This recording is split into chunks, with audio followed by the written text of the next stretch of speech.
Hello and Happy New Year. I'm Sheriff Bill Brown.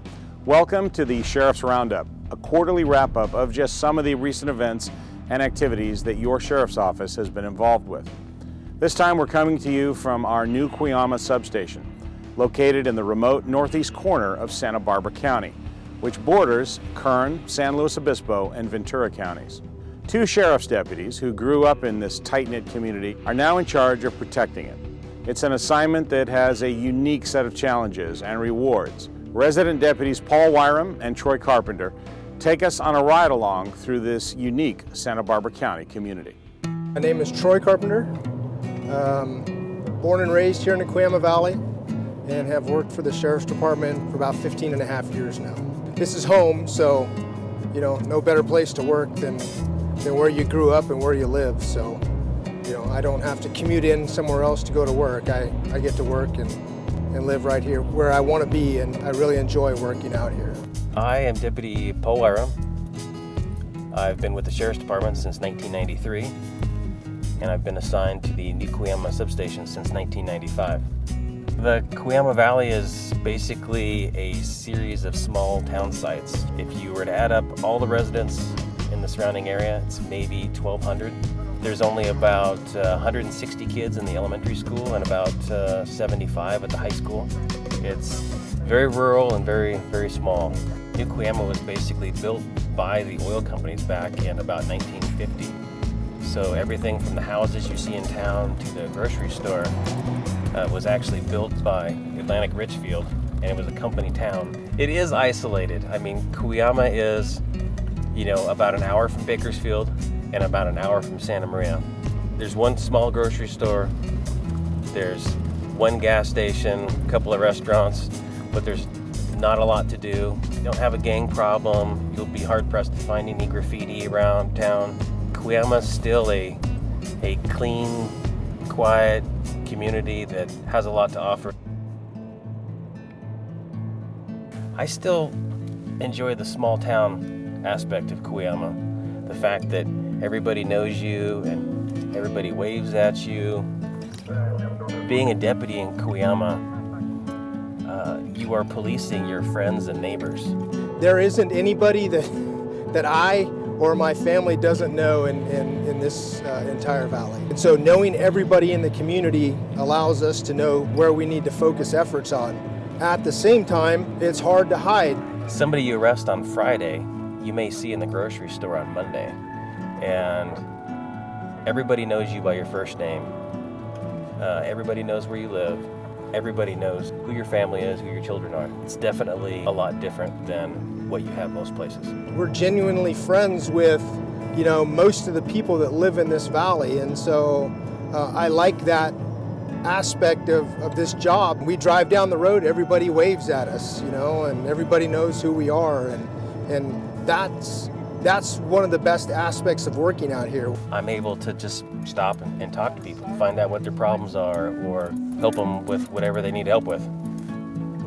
And that's something that, unfortunately, law enforcement just doesn't have the time to do right now. Cuyama has just about every type of call, only on a smaller scale. We have domestics, we have, drug-related crime and theft. We've had, over the years, many calls involving animals, bears, but we also have a lot of calls out on the highway. at the end of my 10-hour shift, I'm pretty much going to go home and I'm going to hang out in my green pants, my boots, and my t-shirt so that I'm ready to go. Here we take our vehicles home, and I basically sit around all evening long eating dinner and watching TV with the family, half dressed because we're on call, and when I eventually do go to sleep, then we're waiting for the phone to ring, so it can be a little bit stressful. I'd say it's fairly common to get called out, a few times a week at least. You do have to be ready to go. I have a whole different mindset out here when it comes to officer safety. The norm in say Santa Maria, where you do a traffic stop and within just a couple of minutes you've got another deputy pulling up behind you to back you up, or you go on a domestic and there's 2 or 3 deputies assigned to the same call to back up. Out here there's not that way. It's you and yourself, and you have to know how to handle it. Our beat, or our patrol area, pretty much extends from the Ventura County line on Highway 33 halfway to Santa Maria.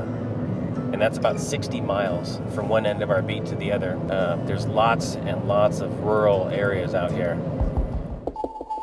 Our station used to be a resident deputy's house. It was probably about 15 or 20 years ago when one of the deputies actually lived there. Our old facility was basically getting too old and eventually moved out of by the Sheriff's Department and condemned. And as a result, they decided to convert that house into a sheriff's station. About the only thing that came from the old office was the old jail door and part of the bars from the old holding facility. Troy Carpenter's been my partner now for about 10 years. And we both grew up in Cuyama. He's versatile, and you kind of have to have that when it comes to Cuyama. Troy has some military experience. He's very competent at what he does. He's kind of been the perfect fit for Cuyama. Paul is a very, very good friend of mine. We've been friends, since elementary school. There was the time where we were both away from the valley and the military and stuff, but then when we came back, we've been friends, all along. We get along very well. I have a lot of respect for him, and he has a lot of the same desires that I have to make sure that we live in a valley that is like it was when we were growing up. Thanks to Deputies Wyram and Carpenter for their dedicated service in protecting and serving the citizens of the Cuyama Valley. We're lucky to have both of them as members of our team.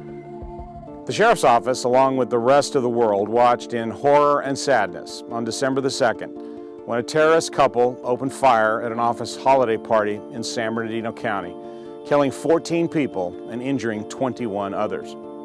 Unfortunately, active shooter scenarios have become more frequent, leaving many people wanting to know what they should do if placed in such a terrifying scenario.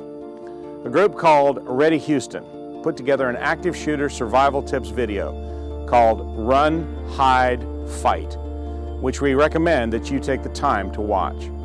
The video advises you to do 3 steps to survive an active shooter situation. First, run away if you can and try to escape.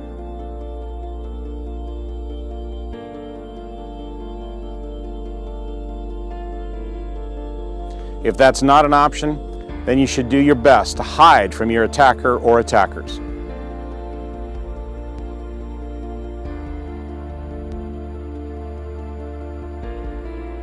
The last resort is to join others if possible to fight and take down your attacker or attackers. To see the 6-minute video in its entirety, go to our website at www.sbsheriff.org.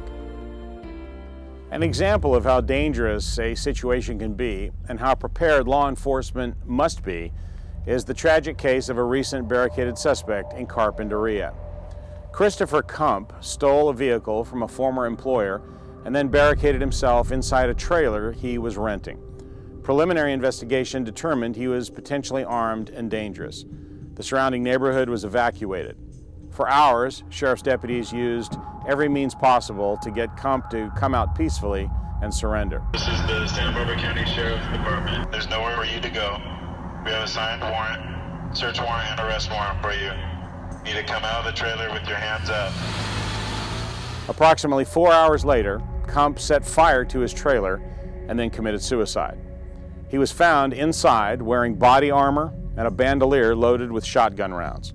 An assault rifle with a grenade launcher attached, 2 shotguns, 1,000 rounds of ammunition, and several smoke grenades were found inside the trailer.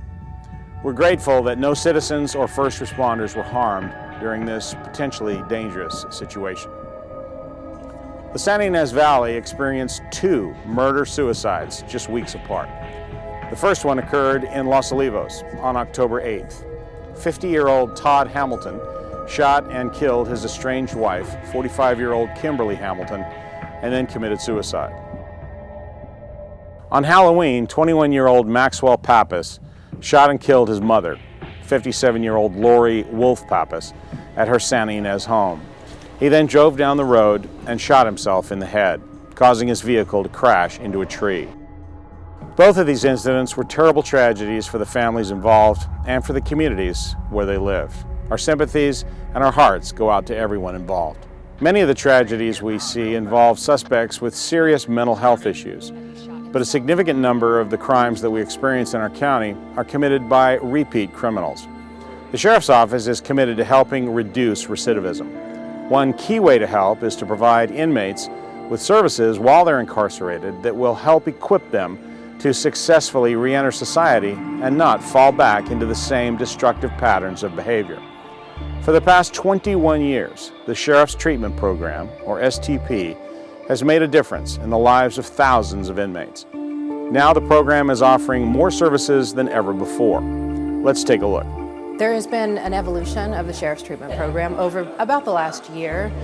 Based on national research and evidence-based programs, we've revamped the program to be focused in cognitive behavioral therapy. And so we offer an array of classes that are targeted to a higher risk offender, so the folks who are likely to keep coming back. And then we offer programs, the array of services that are targeted specifically to what we call criminogenic needs. So they tend to have difficulties with impulse control, they tend to have difficulty thinking through to a full consequence of their behavior.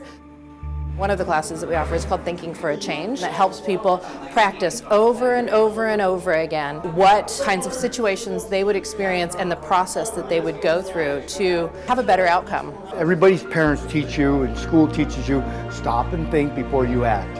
Well, I lost that stopping and think ability due to all these years of using drugs. And so I became a reactor, and STP taught me to slow down my thinking, think about the consequences again. We do anger management class, so that's really good for me because that was my biggest issue. I'm in here because of my anger problem. I'm 52, this will be the last time I'm in jail, I know that. The saying that says, keep on doing what you're doing and you keep on getting what you're getting.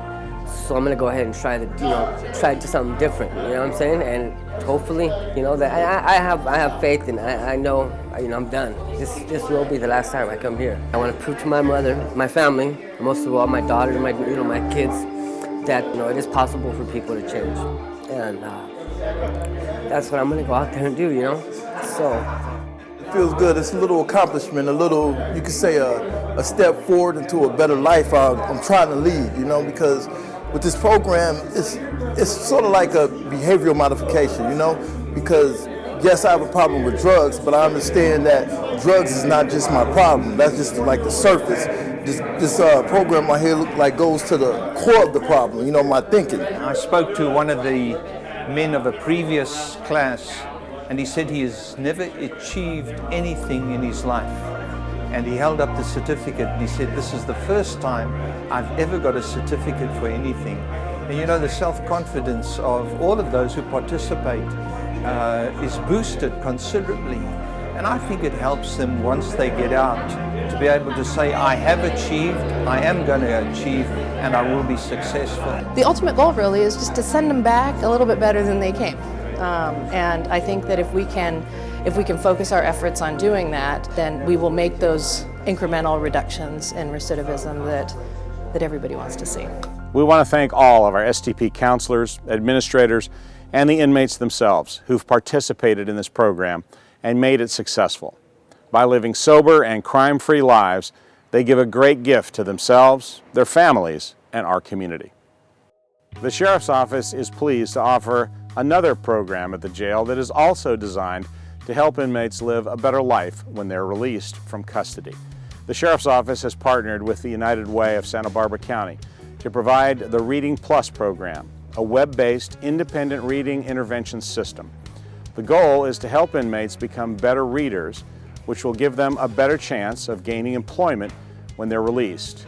Here is Melinda Hodge of United Way to tell us more about it. We've been working with many different schools in the district and organizations, and we've been working and partnering with these schools and organizations to provide Reading Plus for kids. The great thing about Reading Plus is it's for all age groups, and so we thought, because it's being used here with adults, why not take it to the jail? Because when those inmates re-enter into society, they're going to need to get jobs, and being literate is one of those tools that they need to be successful. So we approached the sheriff and they liked the idea.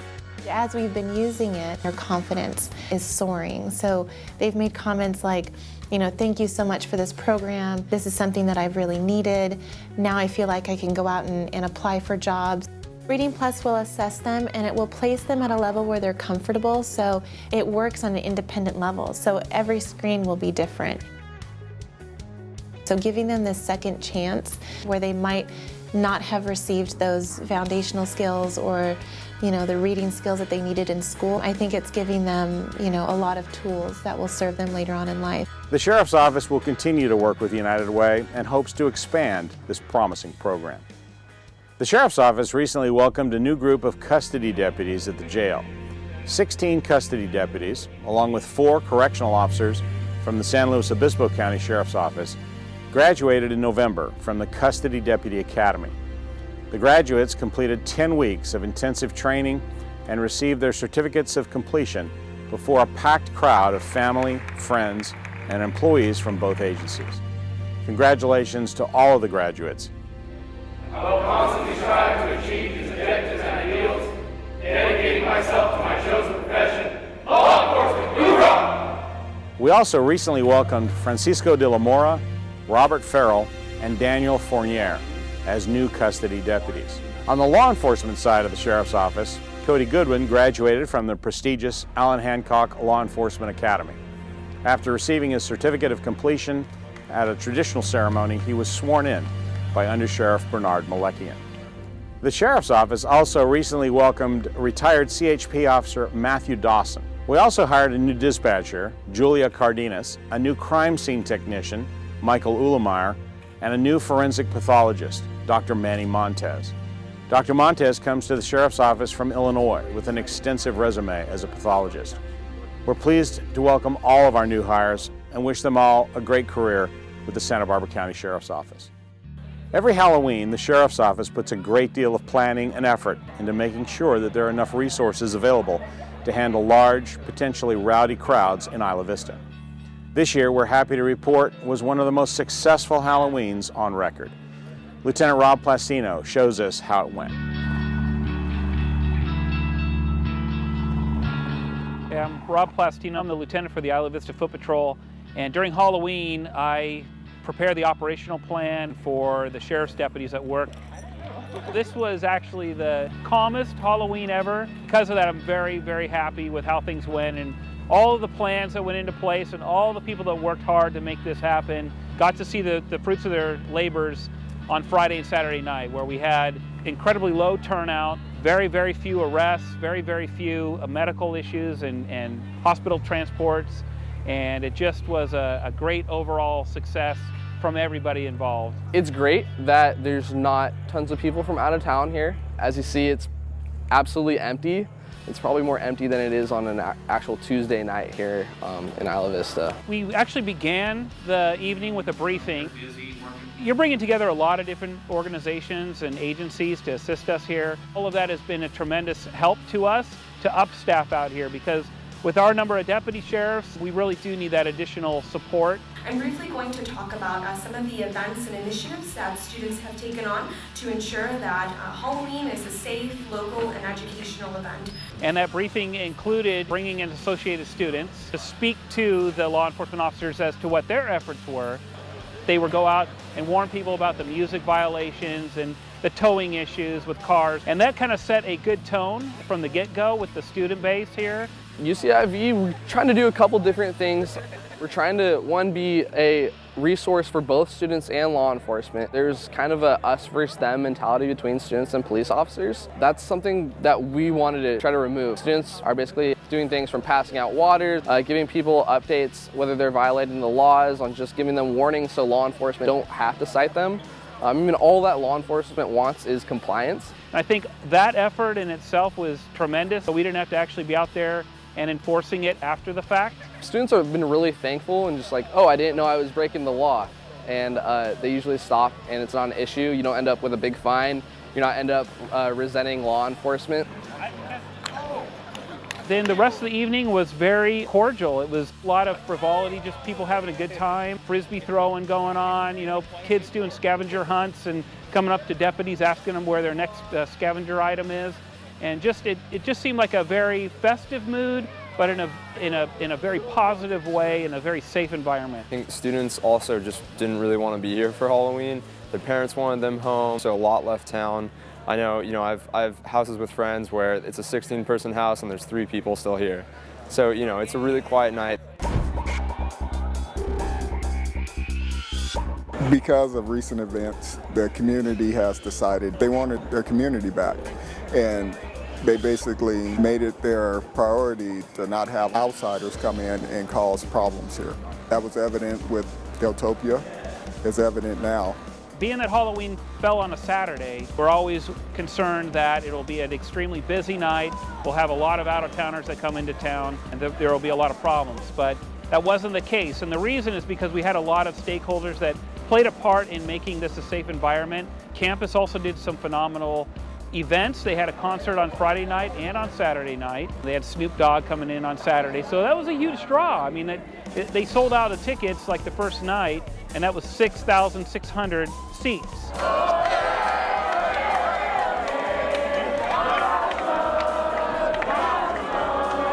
We had search and rescue and our mounted units out and about, and they were very successful in keeping the crowds moving, although the crowds were very minimal. I think the crowds were estimated somewhere max around 500 or so, which is unheard of. That's not even a normal weekend night in the fall. I mean, it was unbelievably low. I think this is absolutely a trend. I think the culture has really changed, especially with UCSB. UC students really got the message. This is the new status quo. They want Isla Vista to become a place that's recognized for the top-notch institution it's next to, that the school that they go to is proud of them living here in Isla Vista, and that they make a positive difference and are good stewards of the town of Isla Vista. People have said thank you while I walked through Isla Vista, and I know that they had said it to other deputies out there, and that's a really good feeling, knowing that even though we're giving up something, we're really gaining something here in this town. And that's what public service is all about, is really giving back to the community, and sometimes to the detriment of our own families because we have to be gone and away from them. But I think that's what makes us special, that we do give those things up in order to provide for the communities that we serve.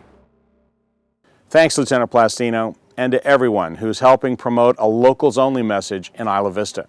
We also want to especially recognize and thank the Isla Vista Safe Committee for its campaign efforts to promote pride and a positive image for Isla Vista and its residents. Deputies had the opportunity to interact with Isla Vista residents at the second annual Meet Your Neighbor Day. They played soccer with students and flipped flapjacks in an effort to build relationships with the community they protect and serve. This is a way to give back to the community and form relationships with the students and let them know that we're part of this community too, as Sheriff's Department and as the PD. Had some bacon donuts, had some pancakes. It's a good time. So many times we come in contact with them and we don't have an opportunity to thank them, or we don't have an opportunity to sit around and talk with them and just kind of shoot the breeze. Well, today gives us that opportunity. We're free. They can see a different side of us that's not so serious all the time. There will be some deputies and officers playing soccer. I don't know if I'll be a part of that. Maybe I can do a little refereeing. As you know, soccer has taken on a life of its own around the States. So more and more people like to play. Soccer is kind of a community thing where anybody, small or big, can participate in. And that's just another way for us to just say, hey, we're part of the community. Come hang out with us. Thanks to everyone who sponsored this community event, including IHOP, who donated the pancake batter. The Sheriff's Office has installed new and improved Operation Medicine Cabinet kiosks at 8 Sheriff's Office locations throughout the county. Here's retired Lieutenant Brad McVeigh with this edition of Focus on Safety.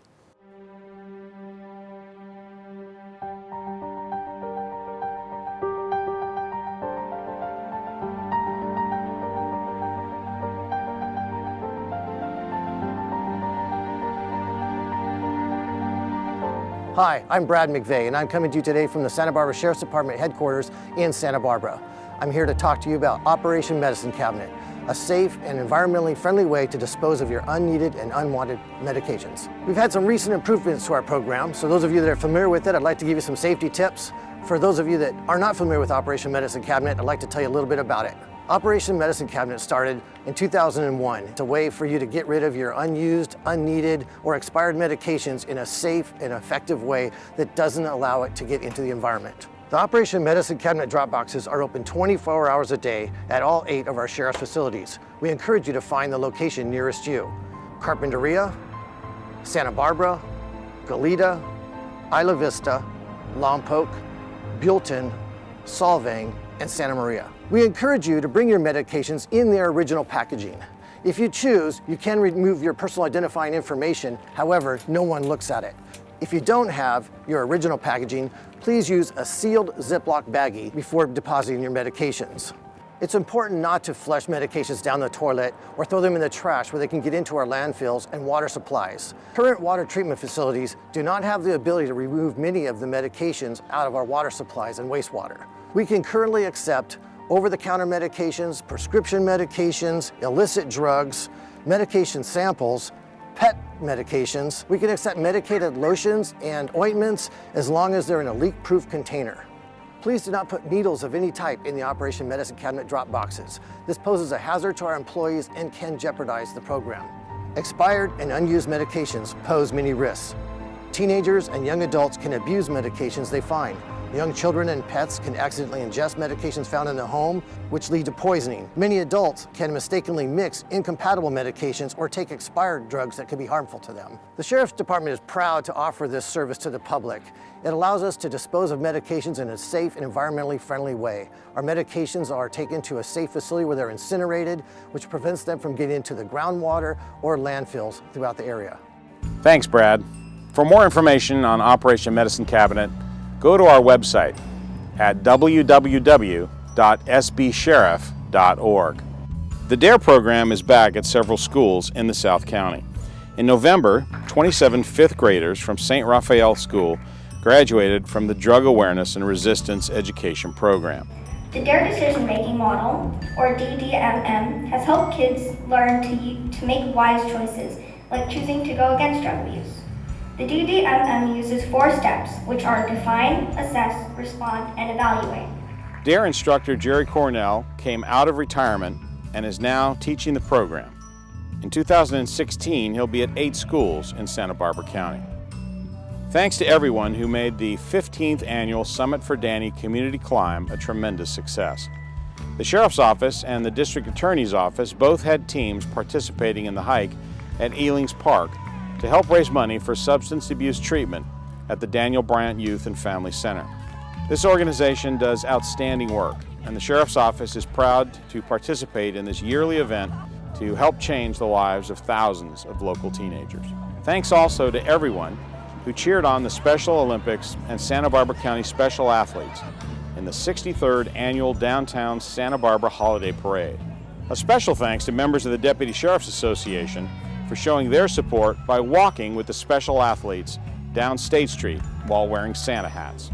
It was a fun and festive night enjoyed by all and a great way to celebrate the holiday season. Happy Holidays! And finally, we wanted to end this roundup by thanking Daisy Troop 50204 for taking time out to drop off some delicious treats to deputies at Sheriff's Headquarters.